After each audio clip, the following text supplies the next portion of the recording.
Here we will see aggregate functions in SQL Server. In SQL Server, aggregate functions are used to calculate a set of values and return a single value. It allows us to perform calculations on large data sets quickly and efficiently. For example, these functions generate statistical reports, perform financial analysis, and manage inventory levels. First function is count, which returns the number of rows in the database table. General syntax is count star or count all or distinct expressions. For example, select count employee ID from employee will give the output total rows in the database table. Next is sum. This function returns the total sum of numeric column. General syntax is sum or sum all or distinct expression. For example, select sum salary from employee which will give the output of sum of salaries. Next is average. This function calculates the average of a set of values. General syntax is average or average all or distinct clause expressions. For example,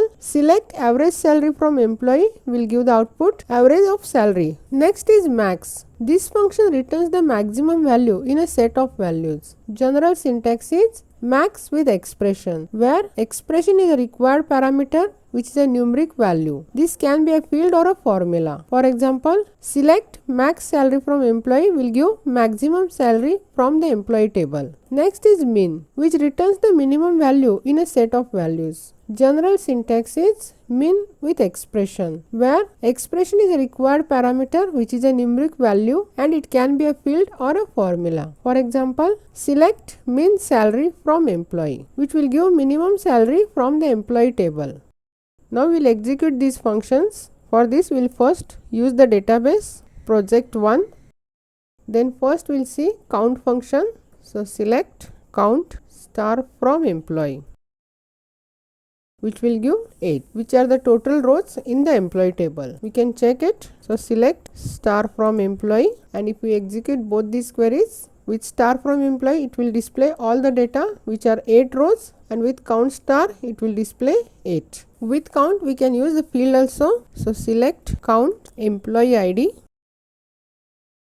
from employee. When we execute, it will also give 8. Then we will see sum function. So select sum of salary from employee, and when we execute this, it will give sum of total salary. We can name it as total salary. It will give column name as total salary and it will display total salary from the employee table. Then we will see average function. So select avg salary from employee, and when we execute, it will give average salary from the employee table. Then we will see max function. So select max salary from employee. It will give maximum salary from the employee table. And then we will see minimum function. So select min salary from employee. It will give minimum salary from the employee table.